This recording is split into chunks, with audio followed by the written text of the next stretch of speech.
Los Angeles hides a dark reality that few tourists ever see. Behind the palm trees and Hollywood glamour, daily dangers lurk around every corner, transforming the City of Angels into a trap for those who don't know its secrets. You can't trust the perfect sunshine after sunset, a local rideshare driver warned me while scanning the horizon with weary eyes. What he shared next left me speechless, and now I understand why locals keep talking in hushed tones about these invisible risks that the average visitor never encounters. You'll discover a truth that no travel guide dares to mention in their glossy brochures. Imagine waking up in your hotel room with the warm California breeze caressing your skin. The travel website promised a dream destination, but what they didn't tell you is that behind this perfect postcard exists a divided city, where residents face daily threats that tourism operators meticulously conceal. Locals call it the two faces of LA, and after spending 3 months infiltrating its least photographed streets, I can confirm that reality surpasses any warning. While tourists snap selfies on the Walk of Fame, just blocks away, a daily struggle for survival unfolds that remains invisible to the millions of visitors who arrive each year. 30 years ago, many Los Angeles neighborhoods were thriving communities with affordable housing and strong local businesses. Old photographs show tree-lined streets, well-maintained public spaces, and communities united by shared aspirations. Elderly residents still nostalgically remember those days when neighbors knew each other by name and children played freely outdoors until dusk. "We used to sleep with our windows open," Maria told me, a 72-year-old bookstore owner who has witnessed the complete transformation. "Now we have triple locks and security bars on every window." Her eyes cloud over when she recalls how children once played safely in neighborhood parks, a scene unimaginable in many parts of today's Los Angeles. The change accelerated in the 90s when rapid gentrification and speculative real estate investment began reshaping entire neighborhoods. Property values skyrocketed, developers bought up affordable housing, and longtime residents found themselves priced out of communities they'd called home for generations. Within a decade, Los Angeles transformed from a city of mixed-income neighborhoods to sharply segregated zones of extreme wealth and grinding poverty. Where modest family homes once stood, luxury developments and exclusive communities now dominate the landscape. The local economy restructured completely, abandoning manufacturing and small businesses to embrace entertainment, tech, and tourism with almost religious fervor. But this explosive growth brought consequences that no Chamber of Commerce brochure acknowledges. Massive displacement created unprecedented housing insecurity. Thousands of residents found themselves pushed to peripheral areas without adequate infrastructure or services. Entire districts became tent encampments without reliable access to basics like clean water or electricity. While tourists marvel at beachfront properties in Santa Monica, just miles away, entire families share makeshift shelters under freeway overpasses. This brutal disparity intensified with each new luxury development, creating social chasms that seem unbridgeable. The city expanded chaotically, spreading across earthquake-prone terrain without consideration for the fragile ecosystems it destroyed in its path. This structural inequality laid the foundation for the first daily risk locals face: extreme housing insecurity. Los Angeles functions as parallel cities that rarely intersect. For service sector workers, this division means crushing housing costs that consume up to 70% of their income. "I work 60 hours a week just to keep my one-bedroom apartment," explains James, a 30-year-old grocery store manager. "If rent goes up again next year, I'll have to move again, probably even further from my job." This exhausting reality affects thousands of workers who keep the tourism and service machinery running while their own lives teeter permanently on the edge of homelessness. Children grow up in constant uncertainty, attending multiple schools as families move repeatedly in search of affordable housing. "My daughter has attended 4 different elementary schools," continues James with resignation. "Every time she starts making friends, we have to move again, and it breaks my heart." Transportation represents the second invisible risk. Public transit, chronically underfunded and inefficient, forces car dependency in a city designed around automobile travel. During my investigation, I witnessed commuters spending 4 to 5 hours daily in gridlock traffic, effectively losing entire days each week just getting to and from work. The stress and financial burden of car ownership, insurance, maintenance, parking, and fuel create a perfect storm that keeps working families permanently stretched thin. Those who can't afford vehicles face unreliable public transportation that transforms simple errands into day-long odysseys. Last year, my car broke down and I couldn't afford to fix it for 3 months, Sarah, a 41-year-old healthcare worker, told me.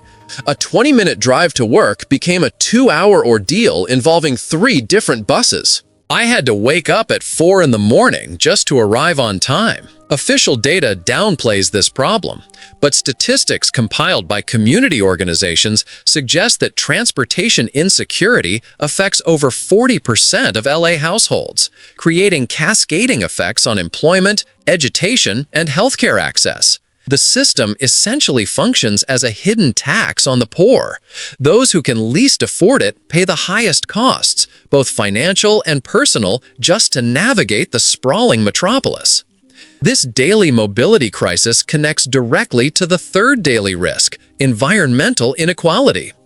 When I asked about air quality in different neighborhoods, the responses were telling. Longtime residents of industrial corridors near freeways and shipping zones spoke of persistent respiratory issues, while those from affluent coastal communities seemed surprised by the question. "We knew the air was bad when we moved here. It was the only place we could afford," explained Robert, a warehouse worker living in a neighborhood bordering major transportation routes. "Now my 2 kids have asthma. The doctor says moving would help, but where can we go with rents so high everywhere else?" Environmental justice mapping reveals stark patterns. Toxic facilities, oil wells, and major pollution sources cluster overwhelmingly in low-income communities and communities of color. A UCLA study found that children growing up near major freeways have significantly reduced lung capacity, a medical reality that divides Angelenos along precise socioeconomic lines. Cancer clusters, asthma hotspots, and elevated blood lead levels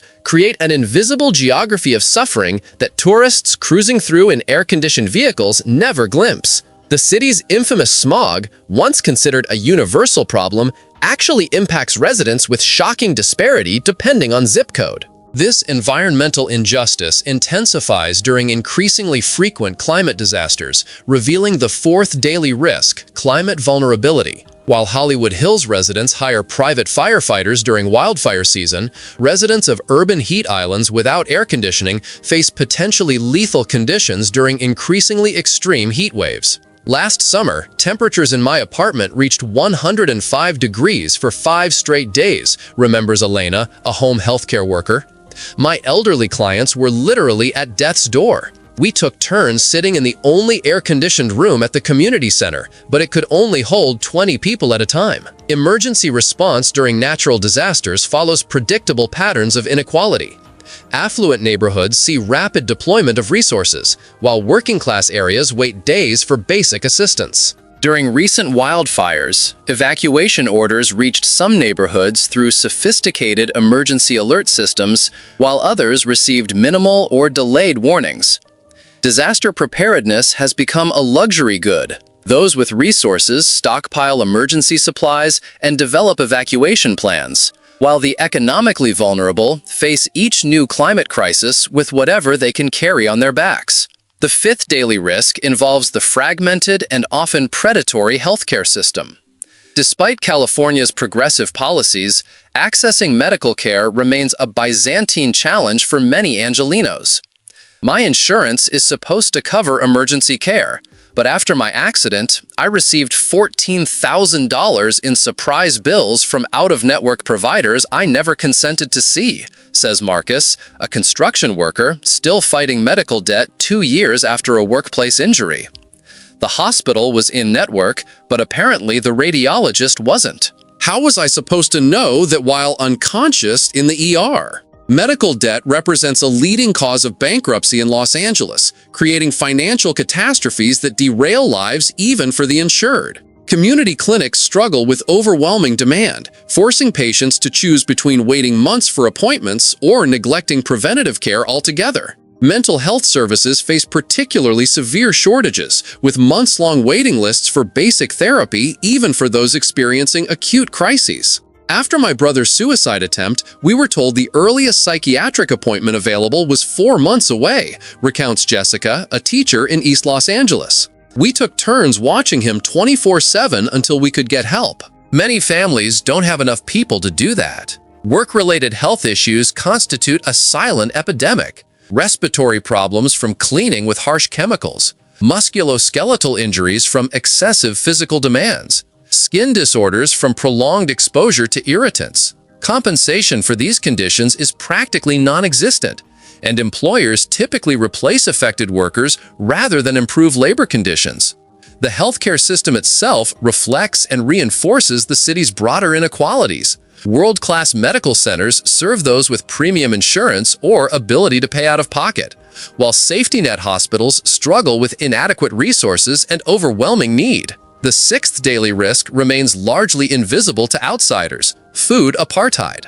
Across large swaths of Los Angeles, accessing fresh, nutritious food requires Herculean effort. In my neighborhood, the nearest proper grocery store is 3 miles away, explains Tanya, a community organizer working in South LA. Without a car, that means taking 2 buses while trying to carry a week's worth of groceries. Most people just end up buying what's available at corner stores, usually processed foods at marked up prices. This systematic absence of food resources creates measurable health disparities. Life expectancy varies by up to 15 years between affluent and underserved neighborhoods, with diet-related conditions like diabetes and heart disease driving much of this gap. School children in affected areas often rely on school meals as their primary source of nutrition, facing hunger during weekends and breaks. Meanwhile, wealthy enclaves enjoy multiple organic markets, farmers markets, and specialty food stores within walking distance.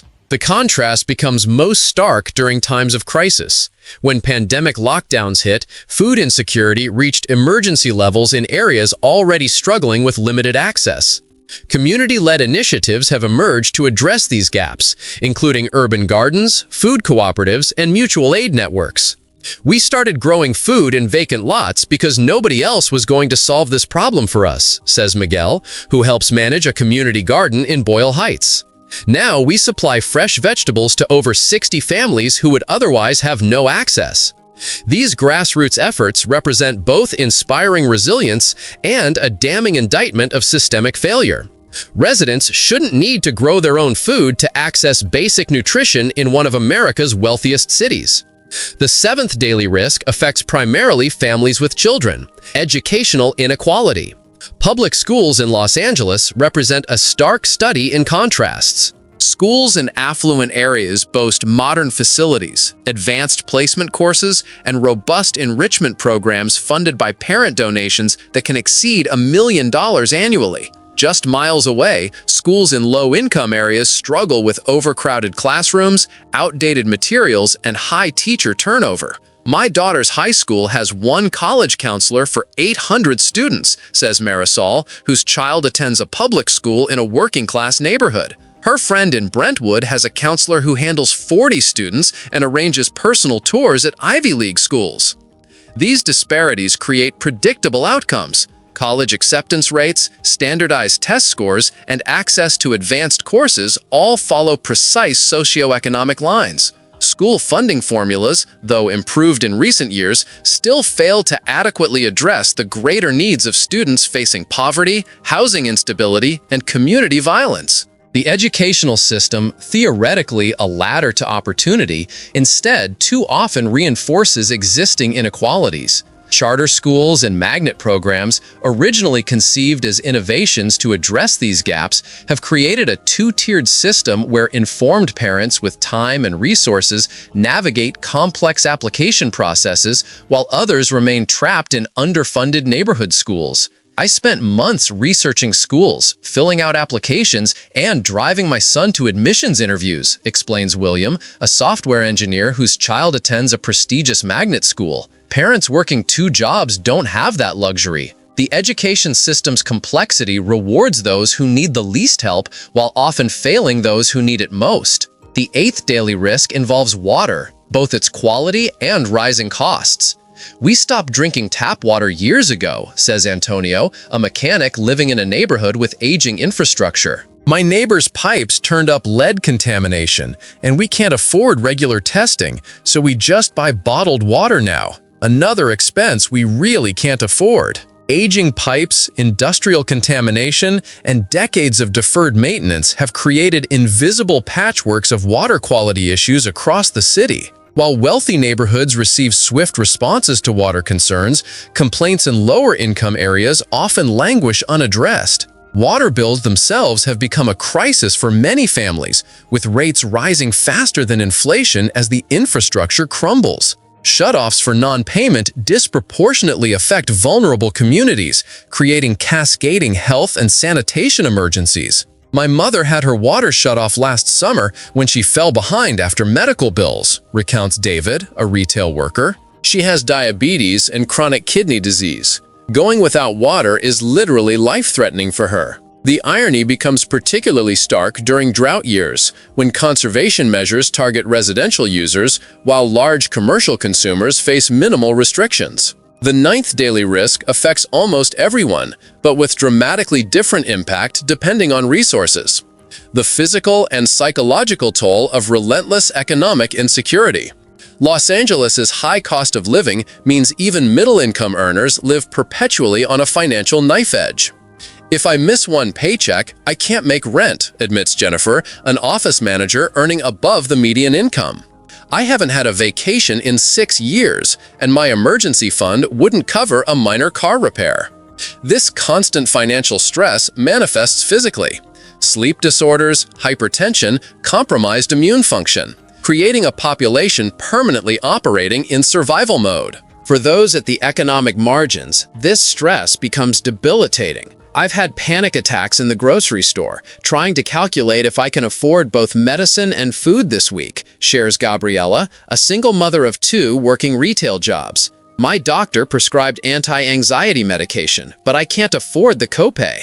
The psychological dimensions of economic precarity, shame, isolation, constant vigilance create profound mental health impacts that ripple through communities and across generations. Children growing up in such environments absorb these stresses, developing hypervigilance and stress responses that affect development and learning. The 10th daily risk represents perhaps the most pervasive yet least visible: the profound isolation that permeates a city designed around private spaces rather than community connections. Despite its millions of residents, Los Angeles fosters loneliness through its very structure. Gated communities, long commutes, limited public spaces, and a culture built around private consumption rather than shared experience.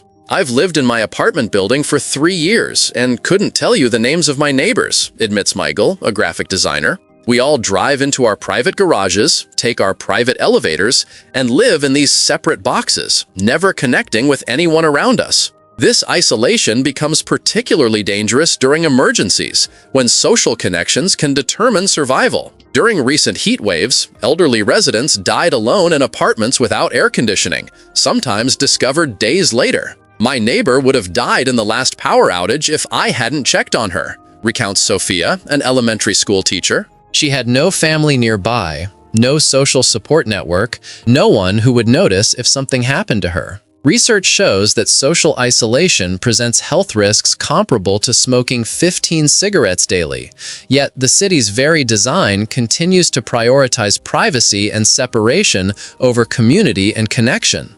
Grassroots efforts to rebuild social fabric face uphill battles against both physical infrastructure and cultural norms. Community organizations create intentional spaces for connection, neighborhood councils, community gardens, local festivals, but struggle against the gravitational pull of a city built around isolation. We've hosted block parties where neighbors who've lived across the street from each other for years meet for the first time, says Rashid, a community organizer. "People are hungry for connection, but everything about LA makes it difficult." As I take one final drive through Los Angeles neighborhoods before concluding this investigation, the contradictions feel overwhelming. On manicured streets in Bel Air and Pacific Palisades, residents enjoy a quality of life unimaginable to those just miles away in Watts or Pacoima. This brutal contrast defines the true essence of Los Angeles, not its palm trees or famous landmarks, but this persistent duality between visible prosperity and invisible struggle. Some residents have begun organizing, forming tenant unions, mutual aid networks, and community advocacy groups to collectively address these challenges. "We're not trying to tear down Los Angeles," clarifies Esperanza, a housing rights activist. We're fighting for a city that actually delivers on its promise of opportunity for everyone, not just those who already have resources. These initiatives, though promising, face formidable obstacles against deeply entrenched economic interests. Small victories, tenant protection ordinances, community benefit agreements with developers, environmental justice wins demonstrate possibilities for incremental change. However, structural transformations would require political will currently absent from city leadership. Perhaps the greatest risk lies in the normalization of these injustices. When I ask young Angelenos about their hopes for the future, many respond with expressions of confusion, as if the question itself were incomprehensible. "Expect something different? It's always been this way," responds Tyler, a 20-year-old delivery driver. This collective resignation possibly represents the most insidious threat, the loss of capacity to imagine alternatives. Without a transformative horizon, communities simply survive day by day, adapting to increasingly precarious conditions while development continues its relentless expansion, consuming territory, resources, and human dignity with equal veracity. Empty beaches, silent streets, missing smiles. The pandemic briefly showed what Los Angeles would be without its public life, a ghost town built on unfulfilled promises. That fundamental vulnerability remains, though visitors have returned. Each morning, thousands of workers cross the invisible threshold between the city's parallel realities, carrying modest hopes and deep fears. They prepare for another day of forced smiles and impeccable service, knowing that by nightfall they'll return to realities completely different from those they help create for others. If you plan to visit Los Angeles, perhaps now you'll see beyond the Instagram-perfect beaches and iconic boulevards. Maybe you'll notice the tired hands preparing your hotel room, the rehearsed smiles hiding complex stories, the eyes carrying the weight of daily challenges that few tourists ever comprehend. Perhaps you can become a different kind of visitor, aware of these invisible contexts, willing to question exploitative practices and support genuine local initiatives. True transformation will begin when we recognize that paradise for some shouldn't be built upon the invisible sacrifice of others. If these hidden realities have impacted you, share your experience in the comments. And if you're looking to discover more dark truths about famous destinations, subscribe. The next story might reveal what really happens behind the perfect postcards we all admire.